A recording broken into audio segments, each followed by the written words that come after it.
Welcome to next part. তো আমরা তো জল ভরে চলে এসেছি। এখানে পিসি বরণ করে রেখে দিচ্ছে বাইরে যে আসন বানানো হয়েছে, আর ভিতরে যে সিংহাসনে ঠাকুর বসেছিল ওগুলোকে নিয়ে বাইরের আসনে বসানো হচ্ছে। পূজা আদি করি, দেব দেবী যাই করি, কর্মকাণ্ডের যে কোনো কিছু করি শেষে হরিনাম করতে হয়।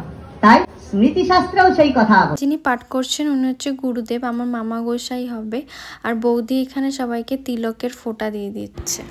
পুজো শুরু হয়নি এখনো? না কেন? পাঠ শুনবা তুমি আজকে? হ্যাঁ। এখানে দেখুন পাঠ শেষ হওয়ার পরে কীর্তন আরম্ভ হয়ে গেছে।